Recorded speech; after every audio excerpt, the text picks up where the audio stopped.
خلیفہ مستظہر باللہ کے دور خلافت میں ایک ایسی کالی بلیک سیاہ آندھی آئی تھی کہ ہاتھ کو ہاتھ سجھائی نہ دیتا تھا۔ یہ خطرناک صورتحال دیکھ کر لوگوں نے یہ خیال کر لیا کہ قیامت آ گئی ہے۔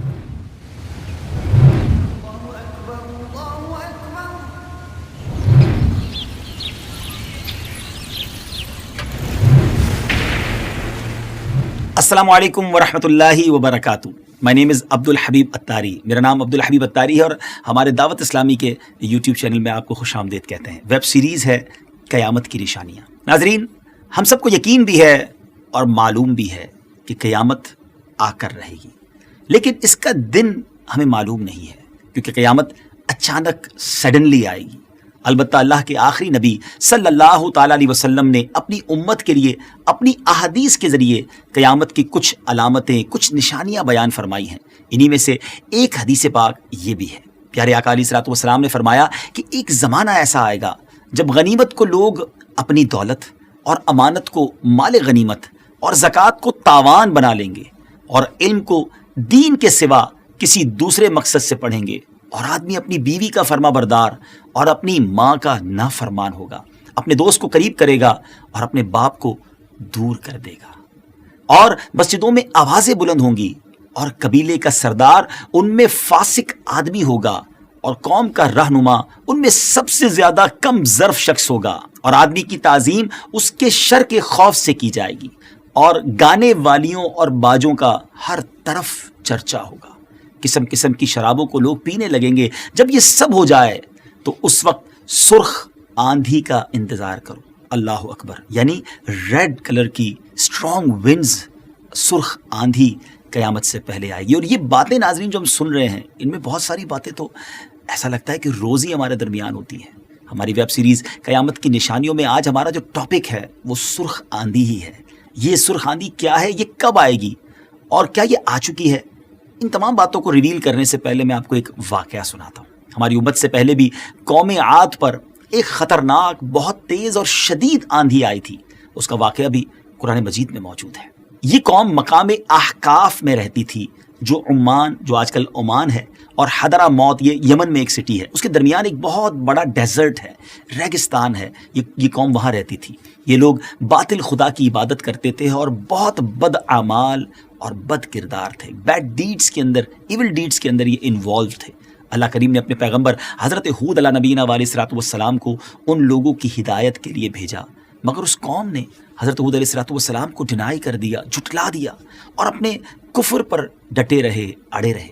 حضرت ہود علیہ الصلوۃ والسلام ان کو اللہ کی عذاب سے، رب عز و جل کی پنشمنٹ سے ڈراتے رہے، مگر اس شریر قوم نے نہایت بے باکی اور گستاخی کے ساتھ بڑے پراؤڈ میں اپنے نبی کو کیا جواب دیا؟ آئیے قرآن سے سنتے ہیں۔ اللہ کریم نے قرآن مجید میں ارشاد فرمایا، بسم اللہ الرحمن الرحیم، اجئتنا لنعبد اللہ وحدہ ونذر ما کان یعبد آباؤنا فأتنا بما تعدنا ان کنت من الصادقین۔ اس کا ترجمہ سنیے۔ اللہ تبارک و تعالیٰ قرآن مجید میں ارشاد فرماتا ہے، یعنی کیا تم ہمارے پاس اس لیے آئے ہو کہ ہم ایک اللہ کو پوجیں اور جو ہمارے باپ دادا پوچھتے تھے انہیں چھوڑ دیں؟ تو لاؤ جس کا ہمیں وعدہ دے رہے ہو، اگر تم سچے ہو۔ ناظرین، یہ کیسی قوم تھی کہ گویا حضرت اپنے نبی کو یہ کہہ رہے ہیں کہ ہم پر عذاب لے آؤ، اگر تم سچے ہو تو وہ پنشمنٹ کہاں ہے؟ اللہ اکبر، اتنے بے پاک تھے۔ پھر کیا ہوا؟ عذاب الہی کی ہائی لائٹس، جھلکیاں شروع ہو گئی۔ پہلے تو 3 سال تک 3 years نو رین، کوئی بارش نہیں ہوئی، قحط و خشک سالی کا دورہ ہو گیا۔ لوگ بوند بوند پانی کو ترسنے لگے اور دانے دانے کو ترسنے لگے۔ اس زمانے کا یہ دستور تھا کہ جب کوئی کلیمٹی، جب کوئی مصیبت آتی تو یہ لوگ مکہ معظمہ جا کر خانہ کعبہ میں دعائیں مانگتے تھے۔ عجب قوم تھی، کعبے کو تو مانتی تھی مگر اللہ کے نبی کو نہیں مانتی تھی۔ بہرحال وہ کعبے میں جاتے، دعائیں کرتے، وہ کلیمٹیز، وہ پرابلمز دور ہو جایا کرتی تھیں۔ چنانچہ ان میں سے کچھ لوگ جمع ہو کر مکہ مکرمہ گئے، اور ان میں ایک شخص تھا مرثد بن سعد۔ وہ مومن تھا مگر اپنے ایمان کو قوم سے اس نے چھپایا ہوا تھا، ہائیڈ کیا ہوا تھا۔ جب ان لوگوں نے کعبہ معظمہ میں دعائیں مانگنی شروع کی تو مرثد بن سعد کا ایمانی جذبہ بیدار ہو گیا۔ اس نے تڑپ کر کہا کہ اے میری قوم، تم لاکھ دعائیں کر لو، جتنی مانگنی ہے مانگ لو، مگر خدا کی قسم اس وقت تک پانی نہیں برسے گا جب تک تم اپنے نبی حضرت ہود علیہ الصلوۃ والسلام پر ایمان نہ لاؤ گے۔ حضرت مرثد بن سعد نے جب اپنا ایمان ظاہر کر دیا تو قوم عاد کے شریروں نے ان کو مار پیٹ کر اپنے آپ سے الگ کر دیا اور پھر دعائیں مانگنے لگے. کمال کی قوم ہے ناظرین, اللہ کے نبی کی گستاخی ہو رہی ہے, ان کی بات نہیں مان رہی اور اللہ سے دعائیں کر رہی ہے. کیا اللہ والوں کو ناراض کر کے رب سے کچھ مانگا جا سکتا ہے؟ یہ بڑی اہم بات ہے جو میں نے اور آپ نے سیکھنی ہے. بہرحال اب اس وقت اللہ پاک نے 3 بدلیاں یعنی 3 بڑے کلاؤڈز بھیجے. ایک وائٹ کلر کا تھا, ایک ریڈ سرخ رنگ کا اور ایک بلیک رنگ کا تھا. اور اس کے ساتھ ہی آسمان سے ایک آواز آئی کہ اے قوم عاد, تم لوگ اپنی قوم کے لیے ان 3 بدلیوں میں سے, ان 3 کلاؤڈز میں سے کوئی ایک سلیکٹ کر لو, ایک پسند کر لو. تو لوگوں نے کالی بدلی کو پسند کر لیا.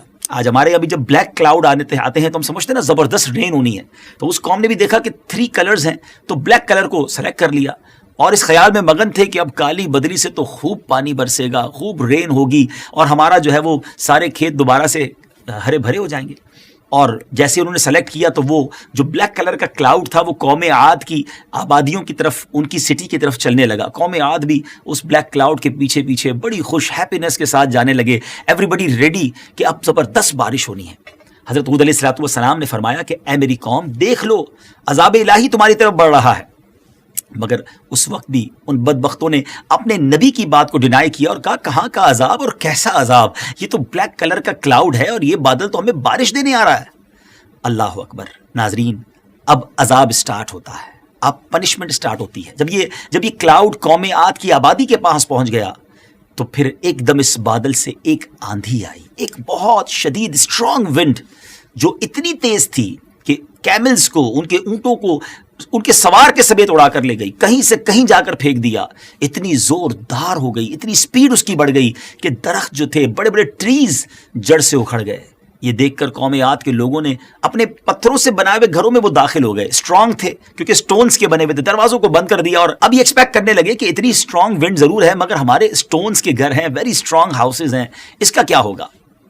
مگر یہ نارمل ونڈ نہیں تھی, یہ آندھی اللہ کے عذاب کی تھی. ناظرین اتنی اسٹرانگ ونڈ تھی کہ دروازے اکھاڑ کر اس آندھی نے پھینک دیے اور پھر اتنی زبردست ونڈ آئی کہ اینٹ سے اینٹ ان کے مکانوں کی گویا تباہ و برباد ہو گئی. اور یہ قوم 7 دن اور 7 رات مسلسل آندھی چلتی رہی اور قوم عاد کے تمام لوگ مر گئے. جب آندھی ختم ہوئی تو اس قوم کی لاشیں زمین پر اس طرح پھیلی ہوئی تھی کہ جس طرح کھجوروں کے درخت اکھڑ کر زمین پر پڑے ہوں. پھر قدرت خداوندی سے کالے رنگ کے پرندوں کا ایک بڑا لشکر, ایک بڑا غول آیا جنہوں نے ان کی لاشوں کو اٹھا کر سمندر میں پھینک دیا. حضرت ہود علیہ السلام نے اس بستی کو چھوڑ دیا اور چند مومنین جو آپ پر اور اللہ پر ایمان لائے تھے ان کو ساتھ لے کر مکہ مکرمہ چلے گئے اور آخر زندگی تک بیت اللہ شریف میں عبادت کرتے رہے. اب میں حدیث پاک کے ذریعے آپ کو یہ بتانا چاہتا ہوں جو علماء نے ڈیسائیڈ کیا کہ کیا یہ نشانی ہو چکی ہے یا ہونی ہے, اس پر بات کرتے ہیں. اگر ابھی تک آپ نے ہمارے دعوت اسلامی کے یوٹیوب چینل کو سبسکرائب نہیں کیا, سبسکرائب کیجیے, ہماری ان ویڈیوز کو اچھی نیتوں کے ساتھ شیئر کیجیے اور ثواب کے حقدار بنیے. ناظرین اب جو ہم نے شروع میں آپ کو حدیث سنائی تھی اس میں جو باتیں نبی پاک علیہ السلام نے فرمایا کہ یہ باتیں جب ہو جائیں تو سرخ آندھی سے ڈرو, تو ایسی باتیں تو ہو رہی ہیں ہمارے معاشرے میں. آج وہ تمام گندی حرکتیں, وہ تمام برے اعمال ہمیں ہمارے آس پاس نظر ہی تو آ رہے ہیں. بس ہمیں اللہ پاک کے عذاب سے ڈرنا چاہیے. قوم عاد کو دیکھیے نا, جو بڑی اسٹرانگ, بڑے ٹال تھے, قداور قوم تھی. ان لوگوں کی مالی حالت بھی بڑی زبردست تھی, بڑے ویل آف تھے, لش گرین فیلڈز تھیں اور ہرے بھرے باغات ان کے پاس تھے. بڑے بڑے ماؤنٹینز کو تراش خراش کر کرو کر کے ان لوگوں نے گرمیوں اور سردیوں کے, جی ہاں انہوں نے سمر اور ونٹر کے الگ الگ ہاؤسز بنائے ہوئے تھے. ان لوگوں کو اپنی کثرت پر, اپنی طاقت پر بڑا کانفیڈنس تھا, بڑا ناز تھا, بڑا پراؤڈ تھا. مگر ایول ڈیڈز اینڈ سنس کی نحوست نے ان لوگوں کو قہر الہی میں اس طرح گرفتار کیا کہ آندھی کے خطرناک جھونکوں اور جھٹکوں نے ان کی پوری آبادی کو ہلا کر رکھ دیا, توڑ پھوڑ کر رکھ دیا اور اس پوری قوم کے وجود کو صفائے ہستی سے اس طرح مٹا دیا گیا کہ ان کا نام و نشان بھی باقی نہ رہا. پھر بھلا ہم جیسے کمزور لوگوں کا کیا بنے گا کہ عذاب الہی کو کیا برداشت کر سکتے ہیں؟ اس لیے جن لوگوں کو اپنی اور اپنی نسلوں کی سیفٹی اور سروائیول عزیز ہے انہیں لازم ہے کہ وہ اللہ اور اس کے رسول عز و جل کی نافرمانیوں اور بدعمالیوں سے ہمیشہ بچتے رہیں, اپنی کوشش اور طاقت کے مطابق گڈ اینڈ پائس ڈیڈز, اچھے اعمال کرتے رہیں, ورنہ اللہ پاک کا عذاب برحق ہے. اگر اس امت کی بات کریں تب بھی پہلے کئی دفعہ بڑی اسٹرانگ ونڈز